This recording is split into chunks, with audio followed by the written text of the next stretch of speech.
Si hay una palabra que puede definir al Medio Oriente es inestabilidad o volatilidad, en hebreo balagán. Pero comencemos tratando de definir qué es el Medio Oriente. El nombre es totalmente autoritario y denota la etnocentricidad de los europeos a la hora de fijar los nombres. Se trata de la zona que se ubica entre el Lejano Oriente, muy atractivo para los ingleses, y Europa. Allí en la mitad se ubicaba el Medio Oriente. Formalmente, el nombre fue instaurado por primera vez por el estratega británico Alfred Thayer Mahan en 1902, quien consideró en un artículo en el diario británico National Review el área alrededor del Golfo Pérsico como Oriente Medio, afirmando que, después del Canal de Suez, era el territorio más importante para que Gran Bretaña pudiera controlar el avance ruso hacia la India. En los años 1930 los británicos establecieron como parte de su ejército el Comando de Oriente Medio, con base en el Cairo. En hebreo, el nombre es Mizraj HaTijon, o el este del Mediterráneo, y en inglés suena Middle East. ¿Quién forma y quién no forma parte del Medio Oriente? Es muy complicado definirlo. Si, por ejemplo, asumiésemos que todos los países árabes son parte del Medio Oriente, entonces cometeríamos el pecado de olvidarnos de países como Turquía o Irán, que no son árabes y que sin duda forman parte del Medio Oriente. Por contrapartida, incluiríamos a países como Marruecos, que difícilmente se vea demasiado involucrado en lo que sucede en la región. En contadas ocasiones, todos estos países que podrían ser considerados como parte de Medio Oriente formaron efectivamente parte de una unidad territorial. De hecho, podríamos señalar claramente dos periodos que sí lo fueron. El primero durante los días de esplendor y expansión de la dinastía Omeya, por el año 750, y una segunda etapa durante la época de mayor expansión del imperio de los turcos otomanos, allá por el siglo XV. Existe cierta idealización sobre estos periodos, en donde un solo califa o sultán gobernaba todo el territorio, aunque concretamente hablamos de periodos cortos de tiempo. La siguiente definición es un tanto arbitraria y dividirá al Medio Oriente en tres zonas: el núcleo, la periferia cercana y la periferia lejana, de acuerdo a la implicación de los países en los procesos centrales que se desarrollan en la zona. En el núcleo del Medio Oriente encontramos a todos los países que son parte integral y directa de las tensiones regionales y que se influyen los unos a los otros como una unidad geopolítica.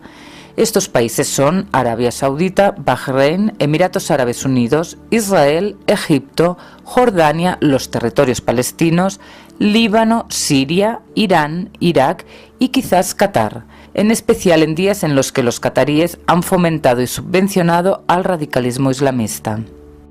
Turquía durante años anhelaba no formar parte de este grupo. Al fundarse la nueva República Turca en 1923, liderada por Mustafa Kemal Atatürk, los militares laicos que la dirigían soñaban con erradicar el retraso provocado por la religión en sus sociedades. Deseaban un Estado laico en donde fuese el ejército y la justicia quienes protegiesen la laicidad en todos los ámbitos de la vida. El sueño de Turquía durante años fue ser aceptada como parte de la Unión Europea. Poco a poco Turquía fue regresando a su naturaleza otomana, en donde la religión juega un papel identitario crucial entre sus ciudadanos. El arribo al poder de Recep Tayyip Erdoğan y su Partido Islámico de la Justicia y el Desarrollo, primero en la Intendencia de Estambul y más tarde en la presidencia en 2002, provocó un vuelco ideológico. El ideólogo de dicho cambio fue el actual primer ministro turco Ahmet Davutoglu, quien elaboró las premisas del neotomanismo, aspirando a liderar a los sunitas, a los musulmanes y a todo el Medio Oriente. No en vano vemos a Turquía dando cobijo a líderes del terrorista sunita palestino Hamás, organizando y apoyando flotillas pro-terror e impulsando una clara política anti-israelí, cuando en el pasado Israel era un aliado de Turquía. También vemos a Turquía bombardeando a los alawitas de origen chiitas del presidente sirio Assad, o intentando liderar la mal llamada Primavera Árabe desde 2008. Por lo tanto, hoy Turquía forma parte del núcleo del Medio Oriente, mientras que cuando era gobernada por laicos o militares se ubicaba más en las periferias. Otro caso es el de Pakistán. Este país ha tenido conflictos serios con India y supuestamente debería estar más preocupada por lo que sucede a su sureste que a su oeste. Sin embargo, las fuerzas yihadistas de Al-Qaeda y otros han penetrado en focos de poder importantes, como el espionaje pakistaní. No sería descabellado constatar en el futuro que Pakistán ha sufrido algún tipo de golpe de Estado o electoral que llevase al poder a radicales islámicos. Teniendo en cuenta que Pakistán, un país sunita con una minoría enorme chiita, posee muchas cabezas nucleares, podría transformarse en un problema central y nuclear en el núcleo del Medio Oriente. Los países periféricos cercanos podrían ser los Emiratos del Golfo, Kuwait, Afganistán y en especial Libia, que durante la primavera árabe intentaba no caer en manos de los islamistas de ISIS. En este grupo podríamos introducir a Sudán o a Yemen y su guerra entre hutíes chiitas y sus enemigos sunitas. En la periferia lejana señalaríamos a Argelia, Túnez, Marruecos y quizás Nigeria, y del otro frente podríamos incluir al actual Pakistán.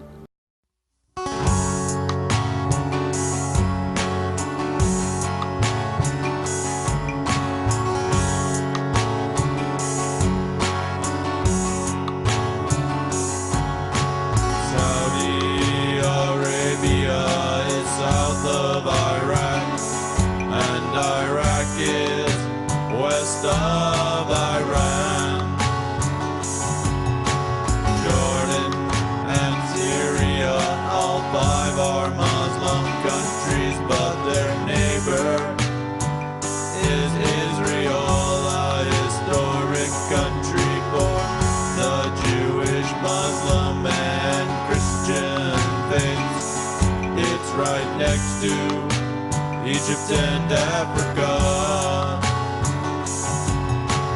Turkey across the Mediterranean. Yes, we call it the Middle East. Yes, we call it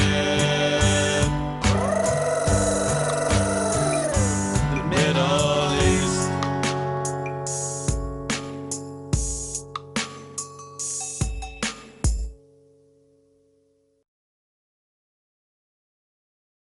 La mayoría de los estados del Medio Oriente podrían ser calificados como estados fracasados, estados que no cumplen con los servicios básicos que se espera de un gobierno, cierta dosis de efectividad y protección ante amenazas internas y externas. Una de las razones por las cuales han fracasado es por su nacimiento contra natura. El Estado moderno nació de un proceso combinado en donde las influencias de la Revolución Francesa y norteamericana elevaron el estatus y la confianza en la inteligencia del individuo, mientras la Revolución Industrial confeccionó esa clase media indispensable para crear una democracia estable.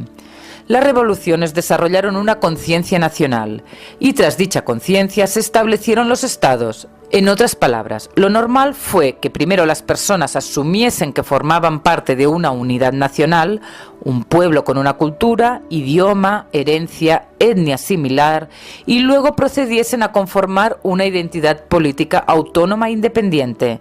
Lo mismo podríamos decir de las repúblicas en la América hispana. En el Medio Oriente no se vivió ni la Revolución Francesa ni la Industrial. Es por eso que especialistas en la región, como Bernard Lewis, sugirieron olvidarse de tratar de imponer una democracia a la europea, sino conformarse con una en donde líderes de clanes o etnias, jamulas, se pusiesen de acuerdo. Aquellos líderes tribales son manifestaciones de la realidad tradicionalista y prerrevolucionaria del Medio Oriente. Las potencias occidentales comenzaron a influir en el Medio Oriente carcomiendo terrenos del antiguo Imperio Otomano. El derrumbe de dicho imperio musulmán se produjo con mucha fuerza durante el siglo XIX, llegando a un punto en el que los otomanos eran calificados cínicamente como el hombre enfermo sobre la costa del Bósforo. Hasta la Primera Guerra Mundial, la influencia de las potencias occidentales se hacía sentir sobre el Imperio Otomano. La aliada Alemania influía políticamente aspirando a crear un imperio propio y desde el suroeste lo veíamos con la penetración de países como Francia y especialmente Gran Bretaña, con su fuerte base en Egipto. La apertura del Canal de Suez, la compra de las acciones de la misma por los británicos y el establecimiento de la frontera entre los otomanos y Egipto, es decir, Gran Bretaña, en 1906 definieron que en cuestión de años todos entendían que el hombre enfermo del Bósforo iba a terminar muriendo.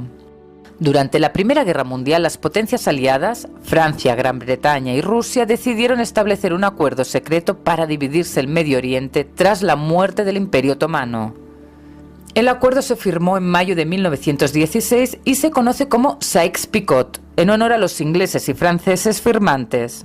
Nos enteramos del acuerdo secreto por culpa de los soviéticos, que tras la revolución en Rusia en 1918 descubrieron al mundo las miserias del imperialismo, como el acuerdo Sykes-Picot. Según el acuerdo Sykes-Picot, Inglaterra tendría control directo o zona de influencia en una línea que iba desde Akko, en lo que hoy es Israel, hasta el Golfo Pérsico, incluyendo a una Israel que buena parte de ella sería zona internacional. Los franceses se quedaban con Siria, que incluía al Líbano y al sur de Turquía. Los rusos dominarían la zona armenia.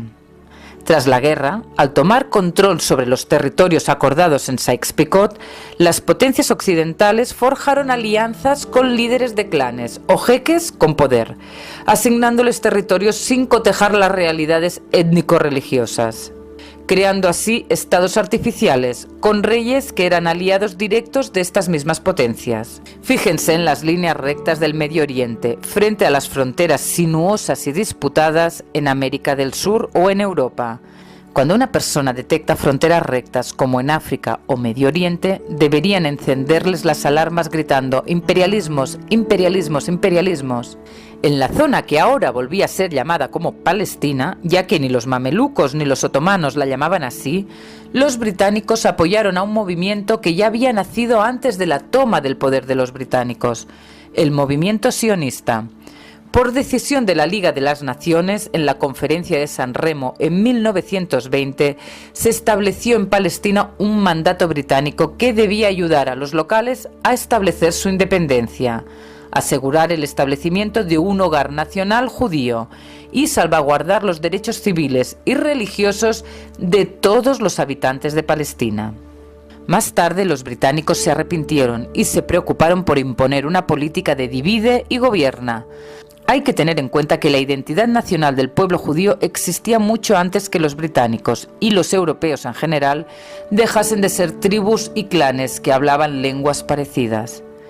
Muy diferente, por ejemplo, fue lo que hicieron en Arabia Saudita, donde con el apoyo de Inglaterra llegó al poder uno de los clanes más fuertes, la familia Saud, liderada por Abdel Aziz ibn Saud, en detrimento de otros clanes como la familia Hussein de la Meca. Los Saud expulsaron a estos Hussein de la Meca y crearon un enorme reino rico en petróleo que hoy conocemos como Arabia Saudita. Más surrealista aún fue la creación del reino hashemita de Jordania.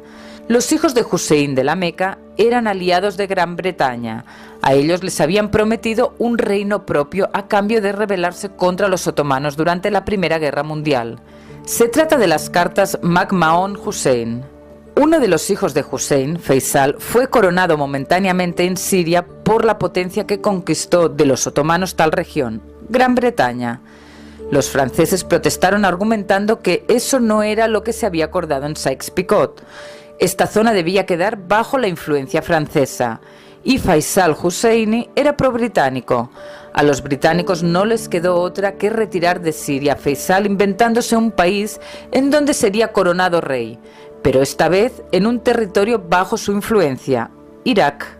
El hermano del deportado y recoronado Faisal, un tal Abdallah, estaba disconforme por lo que había sucedido, iniciando una serie de pleitos y reyertas en el norte del terreno, dominado por Gran Bretaña, pegadito a la zona francesa.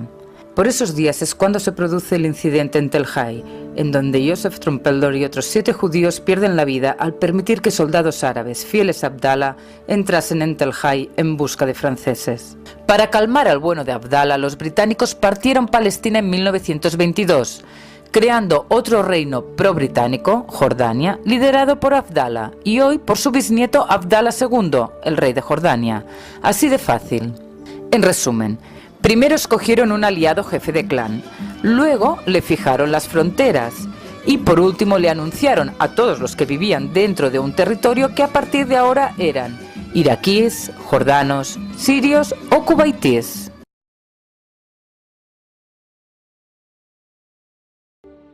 Una persona que observa desde afuera el Medio Oriente puede llegar a pensar que se trata de una zona muy homogénea, en donde allí todos, por ejemplo, son árabes.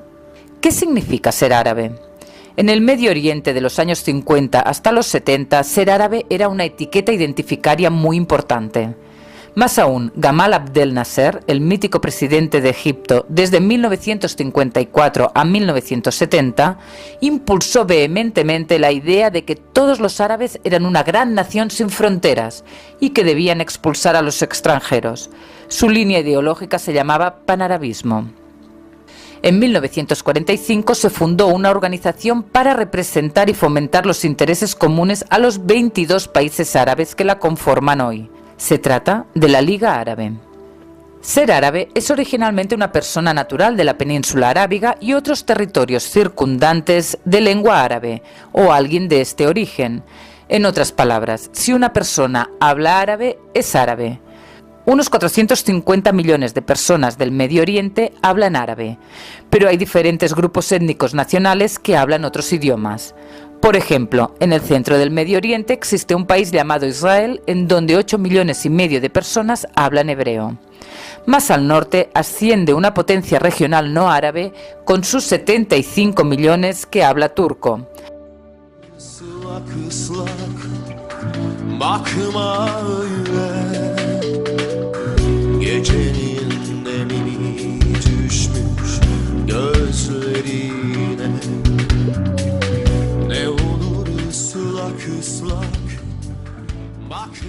Al este vemos otro país con 80 millones de personas que hablan un idioma indoeuropeo conocido como farsi o persa. Se trata de Irán.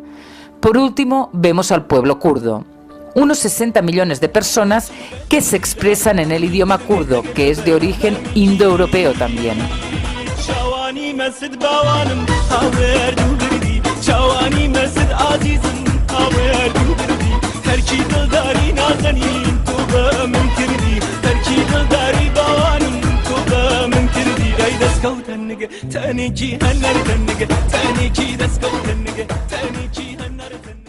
Unos 450 millones de personas hablan árabe en el Medio Oriente y más de 220 no lo hablan.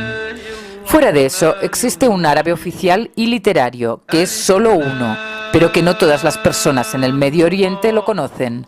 Paralelamente está el árabe dialectal, que son una multitud de variedades coloquiales locales del árabe. Las variedades habladas son muy distintas entre sí, de modo que la intercomprensión resulta difícil en muchos casos. Las mayores diferencias se dan entre los dialectos orientales o mashrequíes y occidentales o magrebíes. Blanket. بطانية. Blanket. حرام. إيه؟ حرام؟ حرام. حرام؟ لعبة. لعبة. لعبة. لعبة. سوري فاضي. مدرسة. مدرسة. Listen, Gina. Okay, it's the same thing. I understand, but madrasa. Here, let me teach you. Say it. مدرسة. مدرسة. Like what do you مدرسة. مدرسة. Por ende, puede que alguien que habla árabe argelino no logre entender lo que habla un árabe yemení.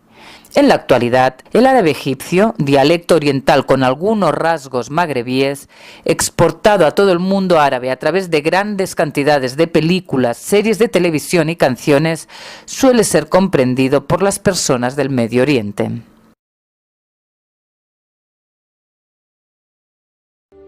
Desde el punto de vista religioso, tampoco podemos hablar de una región homogénea.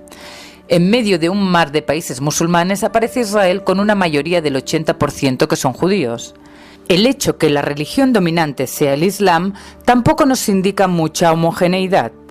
El mundo musulmán se divide en 4 familias, 2 de las cuales son las más importantes y conocidas, los sunitas y los chiitas. Los sunitas son la mayoría del Islam, el 85% de los casi 1.600 millones de almas. Creen en las enseñanzas del Corán y en las tradiciones y leyes que se desprenden de la vida de Mahoma, los hadices. Los musulmanes sunitas cumplen las 5 premisas del Islam: la shahada o declaración de fe, el rezo 5 veces al día, la peregrinación a la Meca una vez en la vida, las acciones de beneficencia y el ayuno durante el mes sagrado de Ramadán. Cuando fallece Mahoma, en el año 632, el profeta del Islam no explica quién debe gobernar la religión. Los seguidores más cercanos deciden nombrar sucesores a sus suegros, los mismos que le habían seguido desde los primeros días del Islam. Tras Mahoma es nombrado califa Abu Bakr, el padre de la tercera mujer de Mahoma, Aisha, que mantiene a las tribus unidas. Luego gobierna Omar, que expande y conquista buena parte del Medio Oriente.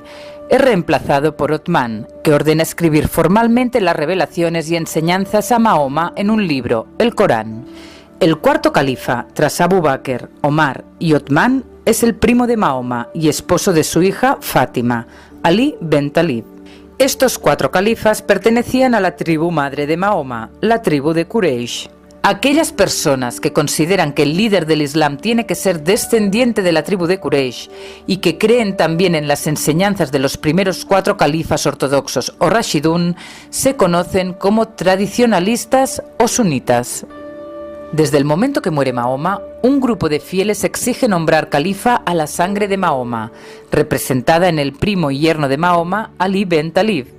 Ali es nombrado solamente en 4.º lugar, y al poco tiempo de ser nombrado, se levanta en su contra el gobernante de Damasco, que era sobrino del tercer califa, Othman. Los tradicionalistas o sunitas siguen a Muawiyah de Damasco, mientras que los seguidores de Ali ben Talib se los conoce como fracción Ali o Shiat Ali, los chiitas.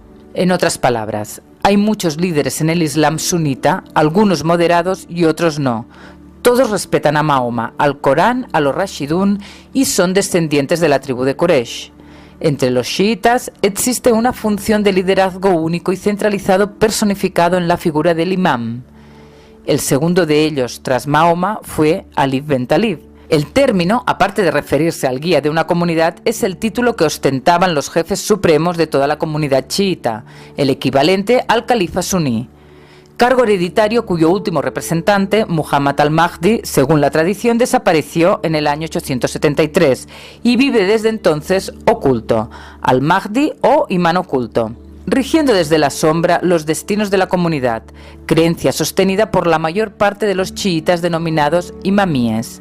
El imanato es uno de los pilares del chiismo, que le aparta de la interpretación mayoritaria del Islam en la que todos los creyentes son iguales ante Dios. Para los chiitas, Dios no puede admitir que el hombre camine hacia su perdición y por ello envió a los profetas para guiarle. El imam es infalible y debe ser descendiente directo de la sangre de Mahoma. Hussein, el tercer imán, era hijo de Ali y de una de las hijas del profeta, Fátima. Sin embargo, dado que el imán está oculto, los miembros de la comunidad son libres de adoptar la actitud que deseen respecto al poder terrenal existente. En la actualidad, el líder supremo de estos chiitas gobierna Irán y se llama Ali Khamenei. Su predecesor era el Ayatollah Khomeini. Podemos encontrar grandes concentraciones de chiitas en el sur de Irak, en donde los musulmanes representan el 85% de los habitantes de este país. 55% de los musulmanes son chiitas, tienen una cercanía obvia con Irán y tras la caída del dictador Saddam Hussein, sunita, los chiitas obtuvieron el poder en las elecciones parlamentarias libres, comenzando a ahuyentar a los sunitas del poder. Los sunitas decidieron rebelarse, liderados por líderes radicales y apoyados por exgenerales de Saddam Hussein. Estamos hablando de ISIS. En el sur del Líbano también vemos grandes cantidades de chiitas, que representan el 30% de la población de aquel país, pero que cuentan con un ejército propio financiado, armado y entrenado por Irán, Hezbollah. El país chiita Irán, en donde el 95% de la población es chiita, también instiga levantamientos contra los sunitas en otras partes del Medio Oriente, como por ejemplo a los chiitas hutíes en Yemen, o incentivando a los chiitas, que son una amplia mayoría, en Bahrein. Los chiitas en Bahrein son entre el 75 al 80%, aunque en este país gobiernan sunitas prosauditas. La teología de chiitas contiene 5 principios de la religión, 3 de los cuales son similares o parecidos a los sunitas. La diferencia fundamental está en la imamah, que significa el liderazgo y la tutela, ya sean en los asuntos religiosos o mundanales sobre las personas en sucesión al profeta del Islam. Para los sunitas, esta concepción es ajena, ya que sostienen el concepto de adoración directa de Alá, sin intermediarios. El imam, desde su punto de vista, es una figura religiosa ordinaria. La importancia que los chiitas conceden al papel de los imames y Ali pondría en duda el lugar del propio profeta Mahoma, afirman los sunitas. Por ello, los sunitas creen que los chiitas se permitieron introducir en el Islam innovaciones indebidas. Además del Corán, los sunitas reconocen la Sunna, las tradiciones del profeta escritas en los libros de hadices, mientras que los chiitas creen en las premisas del Akhbar, noticias sobre el profeta. La mezquita Masjid el-Haram en la Meca, la mezquita del profeta en Medina y la mezquita del Aqsa en la explanada de las mezquitas de Jerusalén son los 3 destinos sagrados de peregrinaje para los sunitas. Los chiitas, además, peregrinan también al mausoleo del imam Hussein en la ciudad de Kurbala, en Irak. Una tercera familia dentro del Islam es el jariyismo. La palabra jariyí significa el que se sale. En el año 657 se estaban por enfrentar en el combate el líder sunita y omeya, Muawiyah, frente a las tropas de Ali ben Talib, en el campo de batalla de Sifín.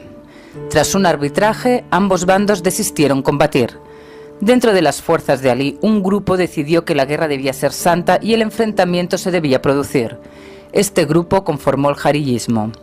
A diferencia de los sunitas, que consideraban que el califa debía ser un árabe varón, miembro de la tribu de Quraysh, o los chiitas, que consideraban que debía de ser Ali ben Talib o un descendiente suyo, los jariyistas consideraban que la dignidad califal emana de la comunidad, que debe elegir libremente al más digno, aunque sea un esclavo negro. Para ellos, el musulmán que se aparta de la ley deja de ser musulmán, y si es califa debe ser destituido.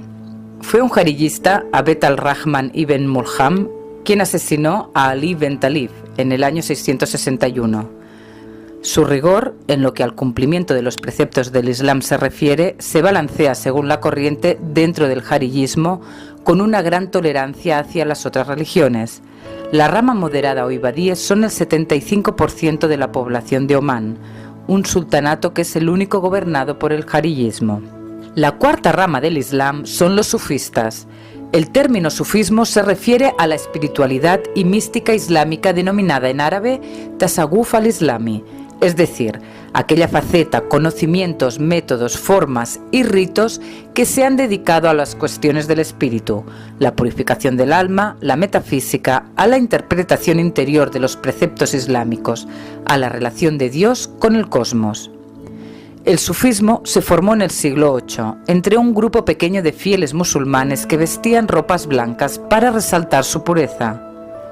La palabra lana se dice suf, aunque hay quienes asocian la palabra sufista como un derivado de safawa, los elegidos. Se puede resumir el sufismo como la rendición a Alá con amor. En general, radicales islámicos critican duramente a los sufistas y los consideran muchas veces como no musulmanes. El Medio Oriente es principalmente musulmán, pero como vimos, no todos los musulmanes son iguales. Peor aún, para más complejidad, dentro de las grandes ramas del Islam hay subescuelas que enseñan premisas teológicas o prácticas diversas, y a veces enfrentadas. Dentro del Islam sunita tenemos 2 grandes escuelas que son especialmente radicales. Una de ellas es el hanbalismo, que son el 15% del Islam sunita, que es una madhab, escuela jurídica, cuyo origen se atribuye al imán Ahmad ibn al-Hanbal en Bagdad, entre los años 780 y 855. El hanbalismo se oponía de forma radical a cualquier forma de intromisión de la razón humana en la interpretación de las fuentes primarias del Islam, el Corán y la Sunna, tradición.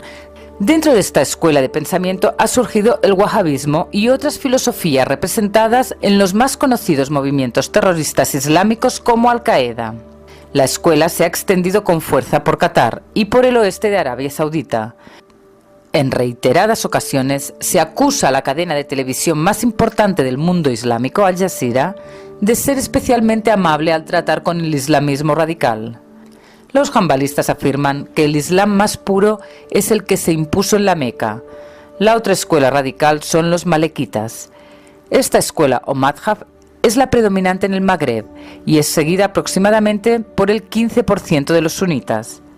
Fue una escuela fundada por Malik ibn Anas, el imam en Medina. Ellos siguen las prácticas seguidas por los habitantes de Medina como fuentes de jurisprudencia, fiqh. Otra característica del enfoque malikí es su flexibilidad regional. Las normas se ajustan a las diferentes situaciones de cada país. Es por eso que se aplica con éxito en tantos países diferentes. Por estas regiones han extendido sus acciones Al-Qaeda del Magreb. Las otras dos escuelas dentro del Islam sunita son los shafitas y los hanafitas, que suelen ser considerados más moderados. No solamente que el Medio Oriente no es homogéneo desde el punto de vista religioso. Muchas veces, durante largos periodos de tiempo, en la era moderna, minorías étnico-religiosas han gobernado a mayorías. Por ejemplo, cuando el sunita Saddam Hussein gobernaba sobre la mayoría chiita, o cuando en la actualidad el alawita Bashar al-Assad gobierna a la mayoría sunita. Estas cosas, sin lugar a dudas, han provocado inestabilidad.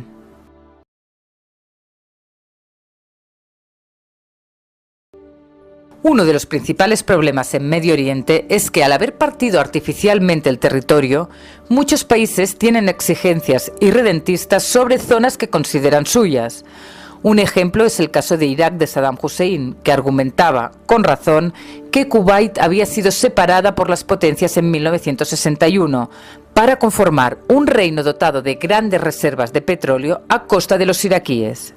Otro ejemplo es el de Siria, que ha argumentado durante décadas que el Líbano, Jordania e Israel eran parte de la antigua provincia de Siria y, por lo tanto, la Siria Grande comprendía todos estos países.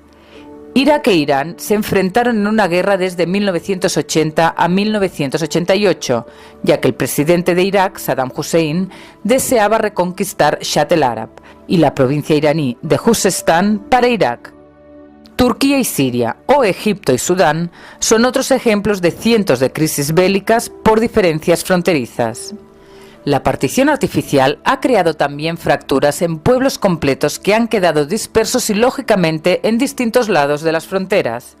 El caso más duro es el de los kurdos, que han quedado divididos en 4 países: Irak, Siria, Turquía e Irán. Una guerra como la de Irán-Irak podía provocar la surrealista situación que un kurdo iraquí tuviese que enfrentarse con un familiar kurdo iraní. El kurdo de Siria podría preguntarse, en tanto, ¿a quién le debo fidelidad? ¿Al gobierno central de Assad o al líder de mi pueblo kurdo? El segundo gran problema que provoca inestabilidad en Medio Oriente es que minorías étnico-religiosas gobiernan a mayorías. Veamos 2 ejemplos. El primero es el del Líbano.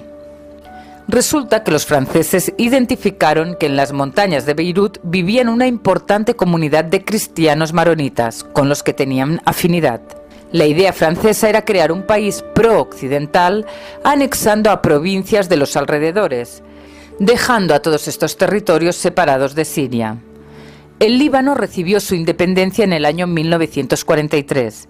Por ley, el cargo de presidente de la República debe ser ocupado siempre por un cristiano maronita, que eran un 55% de la población, el de primer ministro por un sunita y el de presidente de la Asamblea de Representantes por un chiita, con el fin de que ninguna minoría del país quedase discriminada por el gobierno.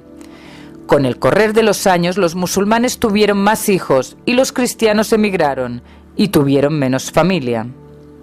Siendo así, en la mitad de los años 70 explotó la guerra civil étnica entre los musulmanes sunitas y los cristianos, imponiéndose finalmente los musulmanes.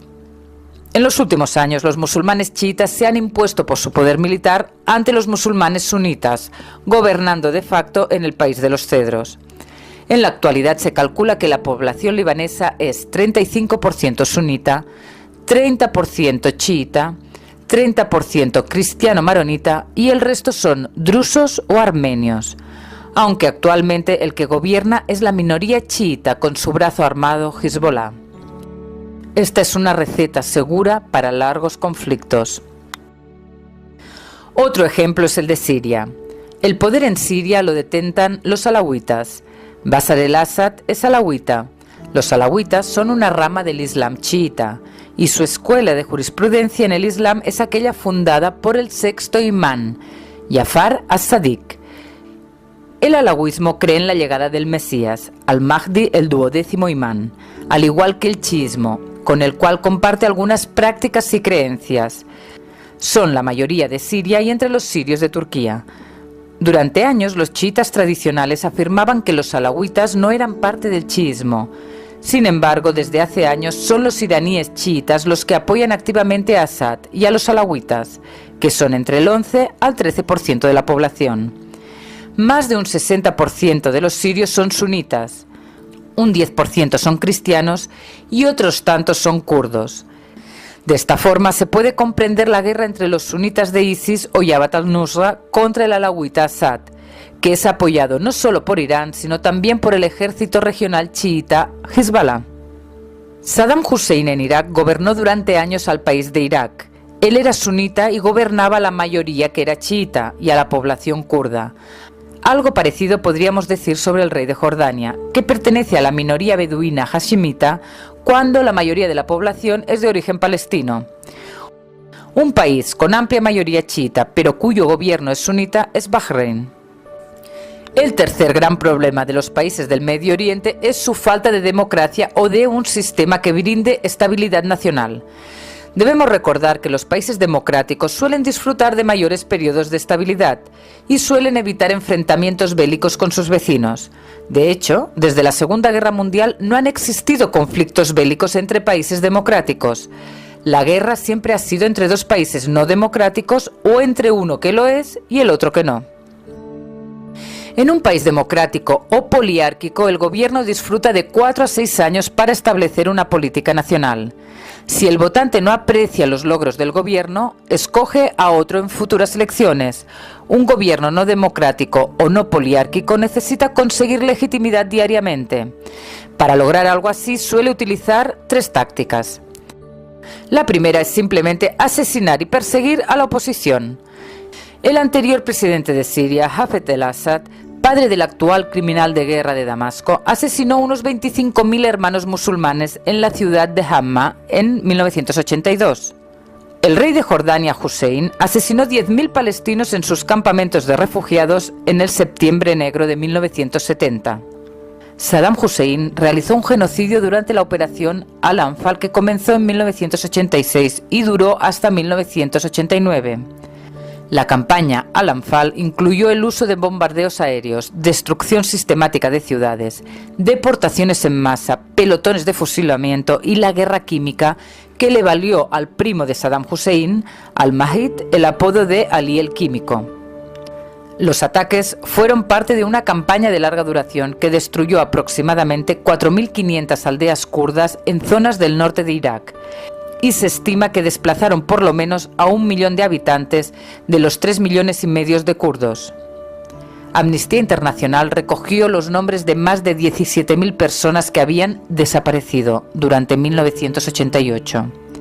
Según los fiscales iraquíes, cerca de 182.000 personas fueron asesinadas. Otra táctica para mantenerse en el poder en países no democráticos es llevar a cabo una política de soft state, en donde el Estado contrata a muchas personas en la administración pública para mantenerse en el poder comprando el apoyo popular. En países como Siria, la Autoridad Palestina o Egipto se puede observar este patrón con suma facilidad. El problema central es que cuando un país es petrolero como Arabia Saudita o Qatar, puede darse el lujo de gastar dinero en mantener la gente aplacada. Otros no petroleros son más inestables en este punto. La tercera técnica que usa un gobierno no democrático para mantenerse en el poder es volcar la atención sobre un enemigo imaginario o conocido, lo que se conoce habitualmente como un chivo expiatorio. Por ejemplo, muchos países musulmanes, gobiernos e individuos se han inventado la ridiculez que ISIS fue inventado por Israel para no asumir los serios problemas que tienen internos entre musulmanes. Lo mismo ocurre en la Autoridad Palestina, en donde siempre toda la culpa de su ineficaz y corrupto gobierno es de Israel y su ocupación. Durante años, Israel ha sido el blanco preferido para los chivos expiatorios. اليوم ما تقوم به كل هذه العصابات الإجرامية من داعش إلى جبهة النصرة إلى أحرار الشام إلى كل هذه المسميات الإسلامية حتى ليست بإسرائيلية إنما هي بتلمودية حقيقية. وما ظهر من إعدام أو حرق الطيار الأردني يوضح تماما وحشية الكيان الصهيوني والتلمودية في التاريخ التي تعلم وتزعم من خلال مبادئها أن الرب لا يشبع إلا من الدم وهم الذين قاموا سابقا بعجن فطيرة دم الإنسان وأكلها. واليوم تماما هذا ما يحدث في سوريا بكل أسف. Cada 2 años la revista The Economist publica una respetada encuesta sobre los niveles de poliarquía y democracia en el mundo. La única democracia en el Medio Oriente es Israel, y frente a ella se ubican estos países que son híbridos. Pueden llegar a haber elecciones, pero no hay democracia, y todos estos estados que son totalitarios. Arabia Saudita es uno de los estados más totalitarios del mundo, superado por poco por Corea del Norte. Perseguir y hasta matar a enemigos, gastar dinero público para ganar legitimidad y echarle la culpa a otros son técnicas también utilizadas en otros continentes e incluso en países más democráticos. En América Hispana recibimos los siguientes datos sobre los niveles de democracia. En resumen, los países del Medio Oriente han sido creados artificialmente, sin homogeneidad étnica, lingüística, religiosa, con problemas fronterizos, gobiernos de minorías sobre mayorías y falta de democracia. Sin dudas, Medio Oriente es un polvorín.